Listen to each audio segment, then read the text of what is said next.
Laugh Until You Cry. Written by Griffin Rose. Read by The Viridian Ghost. Summary. Sometimes you learn something so utterly horrible, all you can do is laugh about it. Because if you think about it too hard, you'll have a mental breakdown. Or, Bakugou and Midoriya aren't allowed to get along. It terrifies the others. They were watching the news after class when a special feature aired. The real face of the villain of Kamino Ward. Speculation had abounded about the whole debacle, and conspiracy blogs had been going crazy over it since and trying to figure out who the villain was and what his quirk was.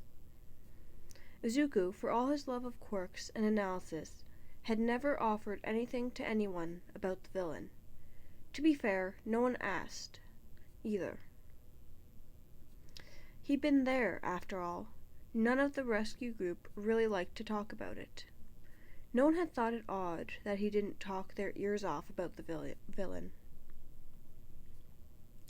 He wasn't the only one who stiffened when the broadcast started, and he wasn't the only one who couldn't turn away or try and change the channel. Bakugou, the closest to the remote, couldn't even break out of his stupor as the feature started. Most of it was a lot of hot air. Various specialists theorizing about who this man was and where he'd come from. About halfway through this feature, it broke out to a commercial after a cliffhanger about digitally reconstructing his face. "I don't know if I want to keep watching," Uraraka said. "Then fucking leave," Bakugou growled. "I want to know what this fucker really looks like." There was no room to argue against him. Kamino was a sensitive topic. Izuku was just as determined to stay to the end, if for another reason. This was All for One, the arch nemesis of the past bearers. The man who had killed everyone who bore this quirk before him. He killed All Might's mentor. Izuku needed to know everything about him. The commercial ended and the feature jumped right back in, where the dramatic build-up was to the reveal. A quick montage of the digitalization, and then his face was on the screen. "We can't account for eye or hair color," a specialist went on, "or even if his hair was curly or straight, but we can figure out the shape of his face and sculpt his nose." The face they created was plain. Dark brown eyes, straight black hair, cropped close to his face. You'd never guess from looking at this person that they were a supervillain. But why? Why did Izuku feel like he'd seen him before? Apparently, he wasn't the only one. "Anyone else feel like they know this guy?" Kaminari asked. "Like, this guy looks a hell of a lot like someone. I just can't put my finger on it." "Midoriya," Todoroki said. "He looks like Midoriya." Kaminari snapped his fingers and exclaimed, "That's it!" "What?" Izuku spluttered. "How can you... I look nothing like..." "Not exactly," Todoroki corrected. "More like this is your father, or something, which we both know is impossible." He gave Midoriya a meaningful look. Izuku dragged his hand over his face. "Todoroki, for the last time..." "Shit," Bakugou said, straightening in his seat. "Shit, Deku?" Kirishima jumped up and preemptively stood between Bakugou and Izuku. "Whoa, man, take it easy. Midoriya doesn't actually have anything to do with this guy." Bakugou whirled to face Izuku, face pale. "Deku, do you have a picture of your old man with you?" Izuku furrowed his brow. Not you too, Kachan. You met my father." "I know that. That's why I need to see a picture of him. Don't you see it?" He pointed at the screen. "Just give that guy curly hair." Confused, Izuku looked back at the picture, imagining curly hair flopping over the man's head instead of the straight black of the computer had given him. And, "Oh, shit," Izuku swore. He dug through his pockets for his phone, hand shaking. "Wait, what's going on?" Uraraka asked. "Are you saying this guy is Izuku's dad?" Shit, Izuku repeated, unable to process any other words at the moment. He had a single photo of his dad saved on his phone, taken when Izuku was only a few months old, and before his dad had left for his overseas job. Huh, an overseas job. What a good cover story to literally never come home.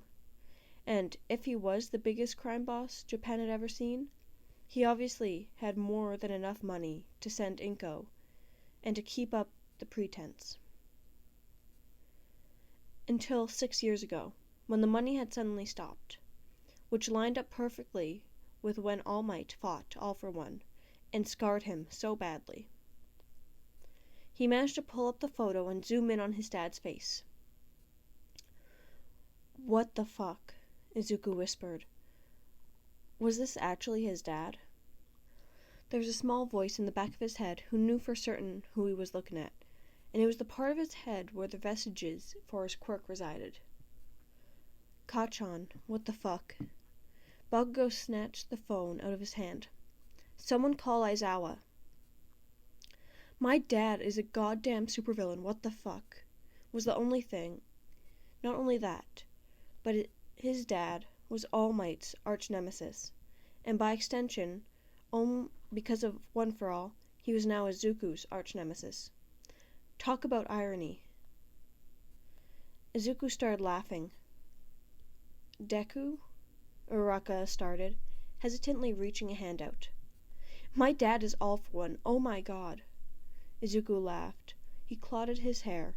It wasn't funny, in reality, but it was actually tragic and heartbreaking. But all Izuku could do was laugh. "He's totally lost it, hasn't he?" Kaminari asked. Kachan, my dad is All for One." Bakugou snorted. "Japan's greatest supervillain, and he was helpless whenever Auntie cried." Izuku laughed harder, throwing his head back. We could send my mom after him, with a wooden spoon." "She would just cry in his direction, he'd surrender," Bakugou giggled.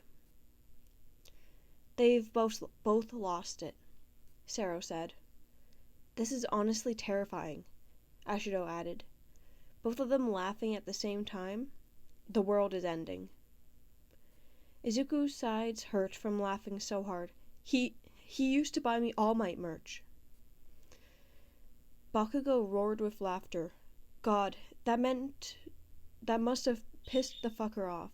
His son was his nemesis' biggest fan. "What's going on here?" Aizawa demanded, storming into the room. It must be a bizarre sight, Izuku thought. He and Bakugou, notorious for never getting along, were both losing it, crying from laughter, while their class watched them in horror. "Aizawa!" Izuku cried. "Aizawa, guess! You'll never guess!" He could barely catch his breath enough to speak between his hysterics. "The Kamino villain? He's my fucking father!" Aizawa blinked.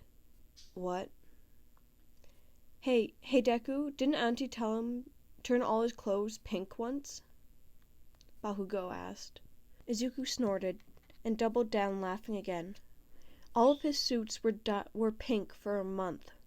He was trying to imagine All for One floating in the sky, trying to be intimidating, with a crisp collared shirt stained pink because of a stray All Might shirt. "Someone explain to me what the hell is going on," Aizawa demanded. Ida took over for Izuku and Bakugou, explaining the broadcast, then showing him Izuku's phone. Someone else had Googled the picture from the special, which was already circulating online in screenshots. Aizawa pinched the bridge of his nose. There was not enough coffee in the world for this. Izuku related to that on a spiritual level, and he didn't even drink coffee. God, he couldn't wait to punch All for One in his face. He had years of daddy issues to work out on him. Maybe, if he asked nicely, they'd let him into Tartarus to beat up his father. He shared another look with Bakugou, and they lost it all over again. Okay, there we go. That was Laugh Until You Cry, written by Griffin Rose, read by the Viridian Ghost. Hope you guys enjoyed. That's just a short little one-shot for you guys there. Yeah, and this is the Viridian Ghost, signing out. See you guys next time.